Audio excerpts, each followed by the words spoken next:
Welcome to the Farmish Kind of Life podcast, where we talk about homesteading stuff and life stuff and everything in between. Join me, Amy Dingman, as we explore big questions on a little farm.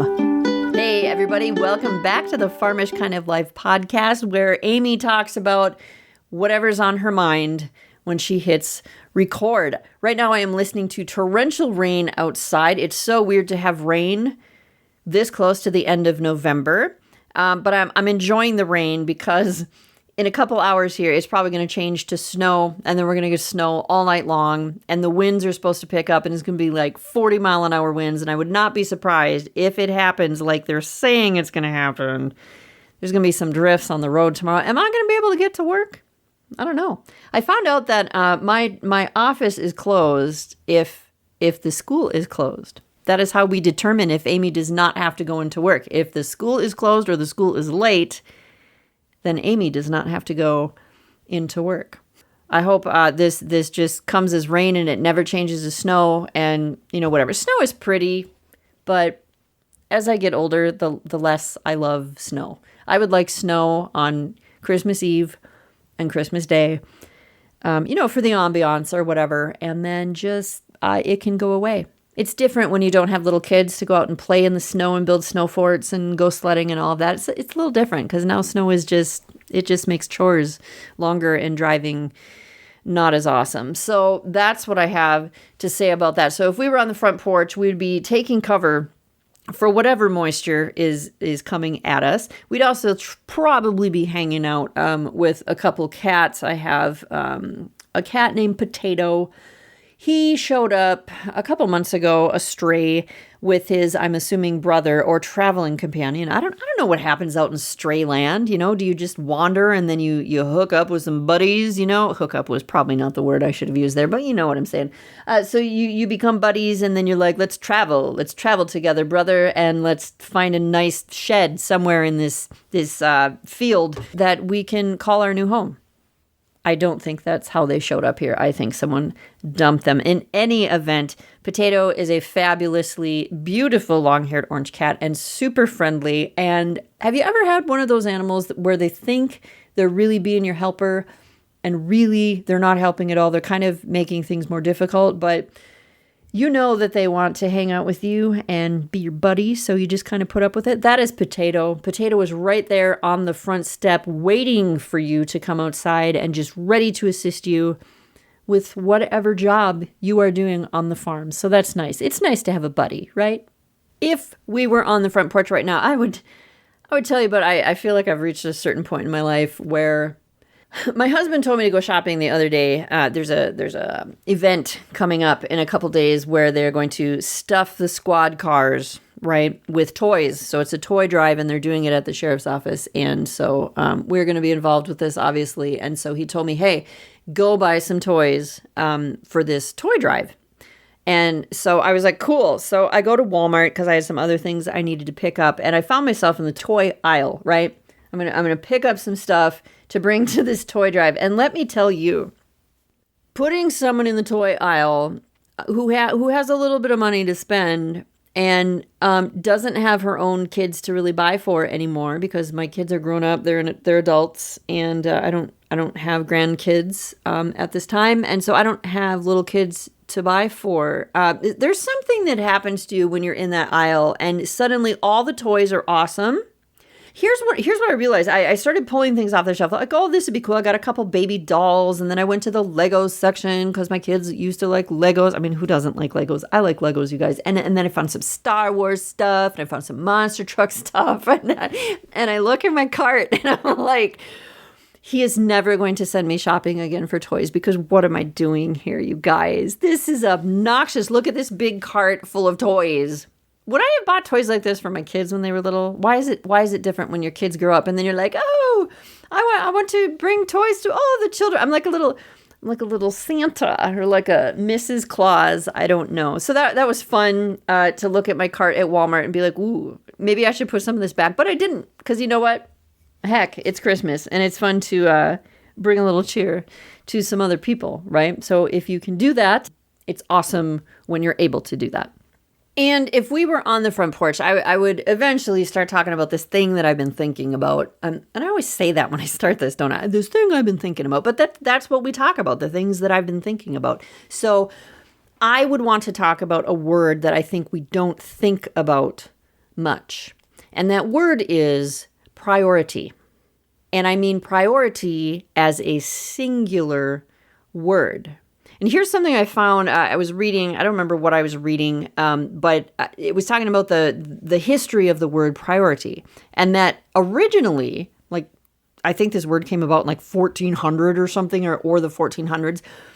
Priority originally did not have a plural form because you couldn't have priorities.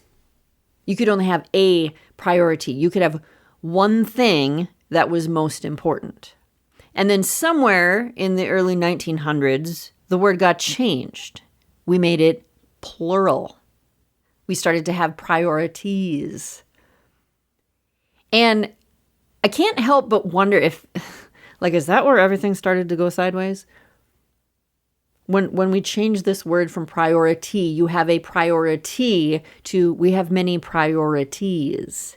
Because now we walk around with like 20 top priorities and they're all battling for the same spot in the front of the line. And the list never shrinks. Like our family is a priority.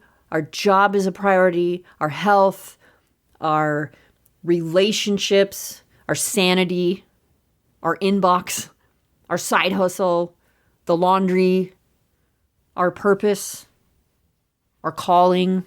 We have all these priorities, and everything is a priority, which basically means that nothing is.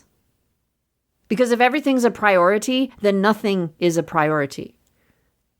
And I think maybe that's why so many of us feel like we're just running on fumes, running on empty. We're stretched so thin and feeling like we're just one step behind our own life. We're just trying to catch up. We can't catch up. And I think somewhere along the way, we stopped admitting that when everything matters equally, nothing can matter fully. I'm going to say that again because I think it really makes sense. When everything matters equally, nothing can matter fully. And so I've been spending some time with this, mulling this over in my brain, and I've been almost doing this little audit of my brain, this quiet little audit in my brain where I'm wondering, why am I doing the things that I'm doing? Why am I doing what I'm doing? And I don't say that to be dramatic. I'm not, like I'm just going to burn everything down and go move to a mountaintop. That's not what I'm saying. I'm saying, whatever the thing is, am I doing this thing because it's really important, or am I doing it because I'm afraid of what it means if I stop doing that thing? Or am I taking on this responsibility because it aligns with who I want to be, or am I taking on this responsibility because I'm worried someone's going to think I'm lazy if I let it go? And what else? Am I pouring myself into this project because it gives me life, or am I pouring myself into this project because I don't know who I am without it? And those are the things that I've been kind of mulling around in my head. And I know that I am not alone in thinking those things. I think a lot of us are hanging on to things not because they are the priority, but because letting go of that thing is way too scary. Absolutely terrifying. I think sometimes we cling to old commitments and old roles and old responsibilities and old rhythms and expectations. I think we cling to them long after they have stopped being the thing that actually matters most. And when we talk about what matters most or what things matter, I think the hardest part about that is that most of the things that are pulling for our attention, they're not bad things. They're good things. But good doesn't mean top priority. And if everything in our life gets equal weight and equal attention and equal urgency, then we lose the ability to see that one thing that deserves the most of us. And when we can't see what matters most, that's when we end up exhausted and we get resentful and we get overbusy and overwhelmed and yet oddly empty. Like, how can we be so busy and so empty, right? It's like we're doing everything, but we're accomplishing nothing. Or it's like we're producing constantly, but we never feel fulfilled. And here's an uncomfortable truth that I have been sitting with. It's that doing everything is often the easiest way to avoid doing the right thing or the most important thing. So getting caught up in doing everything, that's a really easy way to be distracted or to be too busy or to be too focused on other stuff. And then you avoid doing the best thing or the right thing or the most important thing, the priority. Because the right thing, the real priority, it usually requires clarity to be able to figure out what that is. You need clarity to be able to figure out the priority, not the priorities, the priority. You need clarity, and clarity requires honesty. And honesty means you have to slow down long enough to tell the truth about what actually matters to you right now. Like right now, in this moment, not 10 years ago, not 20 years in the future, not to other people, and not to the version of you who feels obligated to carry everything or felt obligated to carry everything. You have to slow down long enough to be able to figure out what that is in a truthful, honest way. So, do you know what your priority is? I don't have your answer any more than I have my own perfectly figured out yet, but I do know this. I have been thinking about this. When I look at the things that have mattered most in my life, like truly mattered, they have usually been quiet. They are not urgent. They are not glittery or flashing. They are not demanding. They're not yelling at me from a notification bubble or something. They are the things that don't stomp their feet. They don't send reminders. They're the things that whisper. And they are the things that would stay if everything else fell away. And when we're trying to figure out what the priority is, I think maybe that's where we start. It's not a list. You don't need a planner. You don't need another productivity hack or an app or anything like that. Here's the question. If everything else was stripped away right now, what would you fight to keep? Because whatever your answer is, that's probably the real priority. Singular priority, one thing. And everything else, the noise and the pressure and the commitments that you've outgrown, the things you're doing because you don't want to disappoint somebody, the things that maybe are important but they're not the top thing, those things can take their rightful spot further down the list. And it's not because they don't matter, it's because they don't matter the most. So what is your priority? If you had to figure out the one thing, what is it? It's a big thing to think about. And since we're talking about important things today and trying to figure out what's most important and what you should spend your time on and what the right thing is to focus on and what other things, need to go by the wayside, here's something I've been thinking about.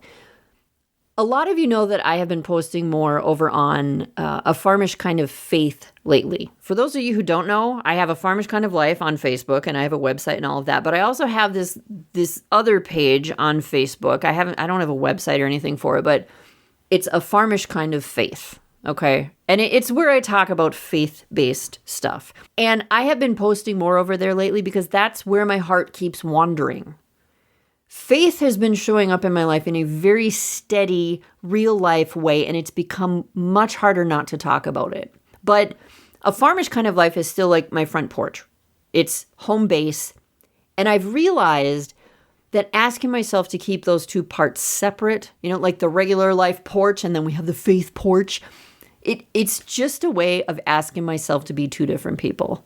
And for a long time, I mean, like honestly, more than a year, I've thought about starting a faith-based podcast.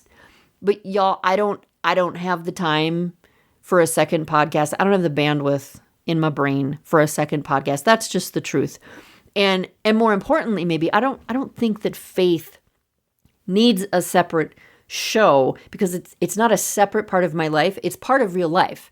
And this show, this front porch, is where I talk about real life. So I'm just saying, you might hear a little more of it here.